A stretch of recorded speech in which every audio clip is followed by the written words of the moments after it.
National Geographic Explorer Collection, Mysteries of the Maya.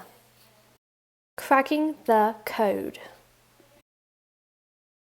David Stewart slipped down a muddy trail deep in the Guatemalan rainforest. Mosquitoes buzzed around him and monkeys chattered from trees. The 15-year-old wiped sweat from his eyes and pushed on. The year was 1980. Months earlier, two local farmers had stumbled across an underground cavern with amazing paintings and long lines of mysterious writing on the walls. Now David and his father, a National Geographic archaeologist, raced to view the cave's secrets for themselves. Already an advanced student of Maya history, David knew the Maya built great cities in these jungles, but he still had questions. How did they live? What did they leave these cities? Why did they leave these cities so many years ago? Finally, the Stewarts arrived at the cavern. After squeezing through the tight gaps and climbing over rocks, they reached their destination, and a beam of light lit up a wall. Maya Mystery. David's curiosity soared as he observed the drawings and hieroglyphics or glyphs on the walls. He was looking at ancient Maya writing. He was anxious to know what the glyphs said. Maybe they could help solve the mysteries of the Maya. The quest to crack the Maya code, or puzzle of Maya writing, began 170 years ago, long before David was born.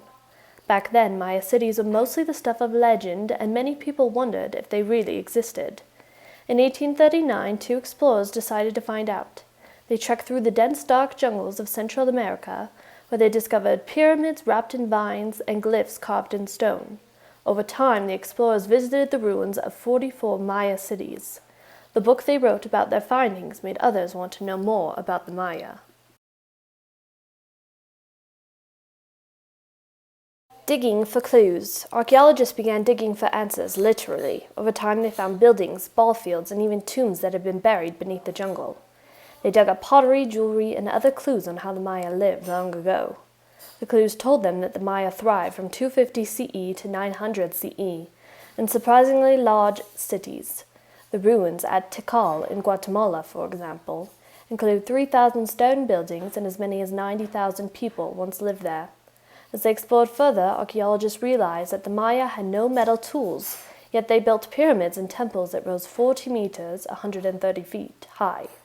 Archaeologists also discovered that each city was like a small country ruled by a king. Pictures of several monarchs were painted and carved in stone in many public places. Other cities of art gave archaeologists clues about Maya culture. For example, some Maya art shows a rough game played with rubber ball. How rough? Losing players faced death. Glyph mystery. Archaeologists also found many glyphs. The Maya had carved glyphs into pyramid steps and on stone sculptures and painted them on walls of buildings and on pottery. These finds sparked the quest to decipher the Maya code. Epigraphers, or experts in ancient writing, studied the glyphs. Maybe the glyphs were just pictures, but what if they were a form of writing? Codebreakers wondered if the Maya left a map of how to read the glyphs. In the early 1800s, the word buzzed with excitement about the Rosetta Stone. Discovered in Egypt in 1799, the stone had ancient Egyptian and Greek writing on it. Scholars could read the Greek, so they could decode Egyptian hieroglyphs. Maya scholars wondered if Maya hieroglyphs had a Rosetta Stone, too. Early leads. The hunt was on. Clues led codebreakers to Europe. They knew that back in the 1500s, the Spaniards had conquered parts of Central America. Maybe some of the Spanish conquistadors had taken home Maya treasures. By the mid-1800s, codebreakers had found 3 Maya books. 2 were discovered in libraries in Germany and France, and Spanish family had the third. Scholars now had more glyphs to study and try to decipher. Then, in 1862, Maya codebreakers got a big break, or so they'd hoped. One found an old book written by the Spanish priest Diego de Landa, who had lived with Maya in the 1500s. In his book, Landa matched some glyphs to letters in the Spanish alphabet. Was this the key to cracking the Maya glyphs? Time trackers. Codebreakers tried to use Landa's alphabet to read the Maya books, but still they couldn't make sense of the glyphs. Still, they did not give up. In the 1880s, a scholar noticed a pattern of bars and dots in the glyphs and realized that the Maya had a counting system. The Maya even drew a shell to stand for 0. Maya math quickly led to another big discovery. The glyphs were full of numbers. Once scholars could read those bars and dots, they realized many numbers were dates. The Maya had a calendar. The Maya wrote dates to record the movement of the stars and the planets. That's how they kept track of time. They even used the changing position of the planet Venus to plan wars. If they could see Venus in the western sky, it would be a good time to fight.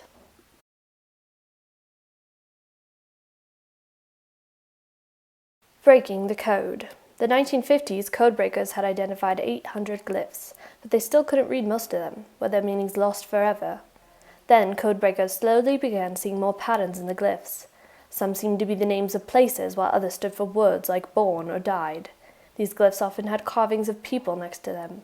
They must tell stories of Maya rulers. Codebreakers also realized that many glyphs are phonetic or stand for sounds, not words. Landa's alphabet began to make sense, and by 1980, codebreakers understood about 75% of the glyphs. Cave Key. That's the year David made his hot, sweaty trip to the cave. The teen already was intrigued by glyphs. He stared at the cave wall and felt his excitement grow. David read a date, 741 CE. David looked at a nearby word. He thought it was Pax, the name of the 16th month in the Maya calendar. Still, it looked different. He sounded it out. Pa-xa. It was Pax, but written in a different way. David had read a Maya glyph no codebreaker had ever decoded before. David became a Maya epigrapher, or expert on Maya glyphs, and in time his discoveries helped lead a new way of reading them. The Maya drew different glyphs to stand for the same sounds. It's a bit like English, where the f and the f look different, but sound the same. It took decades of hard work, yet David and the other epigraphers had deciphered the Maya code. Now they could learn more about the lives of the ancient Maya. Sharing secrets. Meanwhile, archaeologists continue to dig up many secrets of the Maya. Still, artifacts don't tell the whole story. Luckily, the glyphs help fill in the details. Some trace the rise and fall of royal families, while others tell of leaders with names like Fire is Born and Bird Jaguar. Scholars once thought the Maya loved peace, but the glyphs tell a different story. Some describe bloody battles and wars waged by power-hungry Maya kings. The glyphs also provide clues to daily life. For example, archaeologists thought the Maya rulers drank chocolate. The glyphs helped prove it. One day, David read a glyph on a clay pot that said cacao, or chocolate. Scientists tested a similar pot with the same glyph written on it. It still had bits of chocolate in it. Mysteries remain. Today, codebreakers can read about 95% of the Maya glyphs. This hasn't solved all the Maya mysteries, however. After 900 CE, most great Maya cities are emptied. But no glyphs can explain what happened. Perhaps the Maya ran out of food or had too many wars. Questions remain, yet new finds keep adding to what's known about the Maya. Not long ago, David visited the Maya ruins in SanBartolo, Guatemala. He saw glyphs written between 300 BCE and 200 BCE, painted on the wall. It was the oldest Maya writing ever found, and now he was one step closer to knowing when the Maya first learned to write. What secrets do these new glyphs hold? No one is sure. They look different, and many can't be read yet. Codebreakers have a new puzzle to solve, and so the quest continues to find the glyphs' meaning and make sure they are never lost again. Where did they go? A lost world lies hidden in the rainforest of Central America. Hundreds of cities and towns stand among the trees. Once they were home to millions of Native Americans known as the Maya. Today those cities are empty, tree limbs and vines embrace old buildings, and many once proud temples now stand in ruins. What happened in the Maya? Why did they flee their beautiful cities? Archaeologists have been asking these questions for years. So have I. As a photographer for the National Geographic, I have watched the new discoveries reveal answers to questions about Maya civilization, which flourished between 250 CE and 900 CE. On a recent assignment, I visited the ancient Maya city SanBartolo, where some of the earliest remains of Maya civilization are now being unearthed. Glimpses of the early Maya. People began building SanBartolo about 2,500 years ago.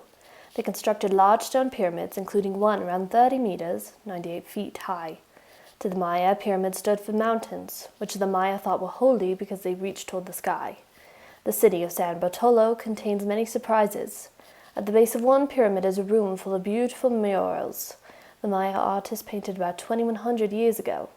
When scientists found the murals only a few years ago, it was a huge discovery. Before then, archaeologists had not known that early Maya were such skilled artists. A tomb holding a king's body lies west of the pyramid. Before finding the tomb in 2005, scientists had not found any early Maya kings.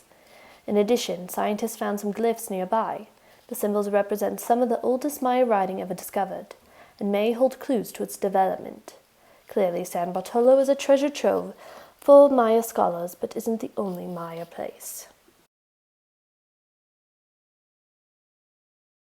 Cities of stone. One of my favorite Maya places is Copan, one of the greatest Maya cities. About 1600 years ago, Copan was just a small town with perhaps 3,000 residents. Then, over hundreds of years, its rulers began to build temples and pyramids one after another. One king would build something, then a new king would build right on top of it. As a result, the place is like a giant layer cake of Maya history. The city of Copan grew with its buildings in time. Some 20,000 people lived there. Of course, Copan was small compared to Tikal. Roughly 1,300 years ago, as many as 90,000 people lived in Tikal. They worked and lived among 3,000 major buildings, including plazas, palaces, and pyramids. Nestled deep in the Guatemalan rainforest, Tikal is one of the most beautiful places I've ever seen. Parts of Copan and Tikal are still there today. They're impressive. They're even more impressive when you know that the Maya did not use wheels to move stones, and they had no horses to pull heavy loads. They did all this work themselves. Maya life. Who lived in and near these great cities? Most Maya were ordinary people living in wooden houses around the city's edges. There they raised corn, which is their main food. Men grew the corn and women ground it into flour to make flat cakes called tortillas. Some people had special skills. They were artists, potters, weavers, writers, and more. One of the Maya people's most remarkable skills was their ability to predict changes in the sky. They charted the paths of the moon, planets, and stars. Astronomers and other such skilled workers likely lived in small stone houses.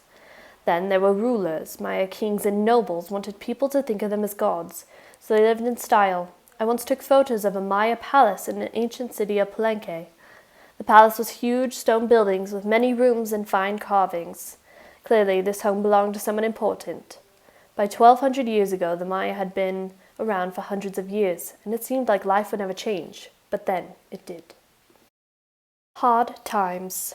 Change came quickly to the Maya world. The great cities of the rainforest stopped growing, and people gave up making great buildings. Then they moved away, and soon whole cities lay empty. What happened? No one knows. One theory is a constant warfare weakened the great cities. Another is that the Maya farming destroyed the land. Drought probably could hurt the Maya. Without rain, they couldn't grow the food they needed to sustain their large population. The Maya story doesn't end there, however. Maya people didn't just disappear. North of the rainforest, new cities arose and thrived for several hundred years. Then came the Spanish, who conquered Central America about 500 years ago. That meant more changes for the Maya. Many Maya, for example, began speaking Spanish. Great Maya moments. You see, the Maya did not really go anywhere. The ancestors of the ancient Maya live on today. They speak Mayan languages and practice many old customs. On one visit, I was lucky enough to witness one. People flew huge round kites as the Maya did in the old days.